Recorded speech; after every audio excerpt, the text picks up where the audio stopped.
समंदर किनारे एक टूटी फूटी झोपड़ी में एक बेवा औरत अपने छोटे से बेटे के साथ रहती थी। उसका जीवन बेहद कठिन था। रोज सुबह वह किनारे पर जाती, जहां मछुआरे अपनी पकड़ लाते थे, और उनके जाल से गिरी हुई टूटी फूटी मछलियां उठा लाती। इन्हीं मछलियों को बेचकर या पकाकर वह और उसका बेटा अपना पेट भरते थे। उसकी दुनिया का सारा सुकून और सहारा वही बच्चा था। लेकिन एक दिन किनारे पर एक बड़ा जहाज आकर रुका। जहाज का मालिक एक बुजुर्ग व्यापारी था जिसके अपने कोई बच्चे नहीं थे। उसने उस बच्चे को देखा और उसकी मासूम आंखों में कुछ पहचान लिया। वह औरत के पास आया और विनती करने लगा, बहन, यह बच्चा मेरे साथ भेज दो। मैं इसे पढ़ा लिखा कर बड़ा आदमी बनाऊंगा और एक दिन इसे तुम्हारे पास लौटा दूंगा। औरत ने इनकार कर दिया। उसकी आंखों में आंसू थे। ये मेरा सब कुछ है, इसे मैं कैसे दे दूं? व्यापारी गिड़गिड़ाया, समझाया और आखिरकार बोला, मैं वादा करता हूं यह बच्चा मेरा बेटा बनेगा, इसकी जिंदगी बदल जाएगी। माँ का दिल टूट रहा था। वह सोचती रही, गरीबी में पलेगा तो क्या बनेगा? शायद उसके साथ जाने से इसका भविष्य संवर जाए।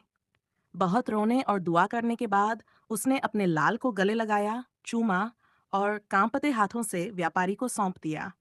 जहाज धीरे धीरे क्षितिज में खो गया और माँ तट पर अकेली रह गई। उसकी आंखों से आंसू समुद्र के पानी में मिल गए। साल बीत गए। व्यापारी ने अपने वादे के अनुसार बच्चे को पढ़ाया लिखाया, जहाजों और व्यापार की सारी बातें सिखाईं। व्यापारी की उम्र डल रही थी और उसका कोई वारिस नहीं था, इसलिए उसने सारा कारोबार उस लड़के को सौंप दिया। अब वह बच्चा जवान हो चुका था, समुद्र जैसा दिल और लहरों जैसी हिम्मत लिए। एक दिन व्यापारी बेहद परेशान था। उसके जहाज महीनों से नहीं लौटे थे। तब उस जवान ने कहा, आप चिंता मत कीजिए, मैं खुद जाऊंगा, जहाज खोज कर लाऊंगा। वह अपने जहाज पर सवार हुआ और दूर समंदर में निकल पड़ा। लेकिन सफर आसान नहीं था। अचानक एक भीषण तूफान आया। लहरों ने जहाजों को बिखेर दिया। किसी तरह उसका जहाज एक अनजान टापू के किनारे आ लगा। वह किनारे उतरा तो देखा, कुछ लोग एक आदमी की बेरहमी से पिटाई कर रहे थे। उसने दौड़कर पूछा, तुम लोग इसे क्यों मार रहे हो? एक ने जवाब दिया, इस पर सिर्फ 50 रुपए का कर्ज था जो ये नहीं चुका सका। जवान ने अपनी जेब से 50 रुपए निकाले और कहा, इसे छोड़ दो। लेकिन तब तक वह आदमी मर चुका था। जवान ने उसका अंतिम संस्कार किया। साथ खड़े एक बूढ़े ने कहा, इस आदमी का आगे एक गांव था, चलो मैं तुम्हें वहां ले चलता हूँ। वे दोनों आगे बढ़े और एक जगह पहुंचे जहां एक सुंदर लड़की को बांधा हुआ था। उसके आसपास कुछ आदमी खड़े थे, मानो उसे सजा देने वाले हों।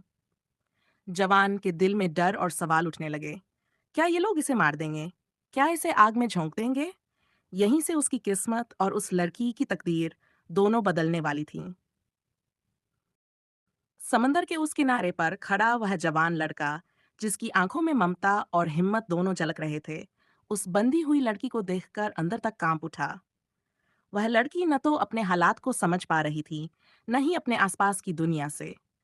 उसके चेहरे पर घबराहट और बेबसी साफ छलक रही थी। लड़का अपनी आवाज में कठोराई लेकर बोला, तुम लोग इसे ऐसा क्यों कर रहे हो? इसका कोई दोष है क्या? गांव वालों ने उसे घूर कर देखा। उनमें से एक ने गरज कर कहा, यह हमारी परंपरा है, जो हमारे नियम तोड़ता है उसे सजा मिलनी चाहिए। लेकिन लड़का डटा रहा। उसने कहा, अगर ये लड़की दोषी है तो अदालत क्यों नहीं लगाते? किसी को आग में जलाना इंसानियत नहीं। लड़की की आंखों में आंसू छलक आए, पर वह डरी हुई चुप रही। तभी वह लड़का अपनी जेब से कुछ सिक्के निकालकर गांव वालों के सामने रख दिए। ये लो और इसे आजाद करो। गांव वालों ने वह पैसे लिए और लड़की की रस्सियां खोल दी। लड़का उसे सहारा देते हुए खड़ा कर गया। वह धीरे धीरे कदम बढ़ाती हुई उसके साथ चलने लगा। जैसे ही वे समुद्र के किनारे पहुंचे, हवा में एक अजीब सी ठंडक छा गई। लड़का महसूस कर सका था कि यह कहानी यहीं खत्म नहीं होगी। उसके दिल में एक डर भी था और जिज्ञासा भी, कि ये लड़की कौन है, उसकी असली पहचान क्या है। लड़की ने धीरे से उसकी ओर देखा और बोली, मैं तुम्हें सच बताऊं, मेरा और तुम्हारा जुड़ाव गहरा है, उससे भी गहरा जो तुम सोचते हो। लड़का चुप रहा। उसकी नजरें उससे जुड़ी थी, जैसे कोई रहस्य खोलने के लिए तैयार हो। मेरी असली पहचान समुद्र की गहराइयों से जुड़ी है, वह बोली, और ये जो मैं तुमसे छुपा रही थी, वह तुम्हारे अतीत से जुड़ा है। लड़के के दिल में धड़कन तेज हो गई। उसे नहीं पता था कि आने वाला सच उसकी जिंदगी को कैसे बदल देगा। साथ ही दूर समुद्र की ओर एक काला साया बढ़ रहा था। एक ऐसा खतरा जो उनके दोनों के लिए मौत या जीवन का फैसला करने वाला था। समंदर की ठंडी हवा चेहरे को छू रही थी। लड़की ने अपनी आंखें बंद कीं, फिर धीरे धीरे बोली, मैं तुम्हें वो सच बताती हूँ जिसे मैंने सालों छुपाया रखा था। मेरा संबंध उसी समंदर से है जिसने तुम्हें बचाया था। मैं उस पानी की बेटी हूँ, एक रहस्य जो समंदर के दिल में छुपा है। जवान की आंखों में हैरानी और डर दोनों झलक रहे थे। तुम समंदर की बेटी? ऐसा कैसे हो सकता है? लड़की ने कहा, हाँ, मेरे पिता समंदर की मखलूक थे और उन्होंने मुझे एक खजाने की रखवाली के लिए भेजा था। वह खजाना सिर्फ सोना चांदी नहीं, बल्कि समंदर की शक्ति है जो हमारे हाथों में है। इसी समय दूर समंदर की गहराई से एक भारी साया उभरा। एक विशाल और भयानक समुद्री अजगर जिसकी आंखें आग की तरह जल रही थीं, अपने भयावह पंजों से पानी को चीरता हुआ उनके करीब आ रहा था। लड़की ने जवान का हाथ मजबूती से पकड़ा। यह हमारा रक्षक है, लेकिन वह केवल उनके साथ है जो समंदर के रहस्य की रक्षा करते हैं। जहाज पर बैठा जवान जानता था कि अब लड़ाई का समय है। दुश्मन के समुद्री डाकू भी पास आ रहे थे, जो खजाने को हथियाने को तैयार थे।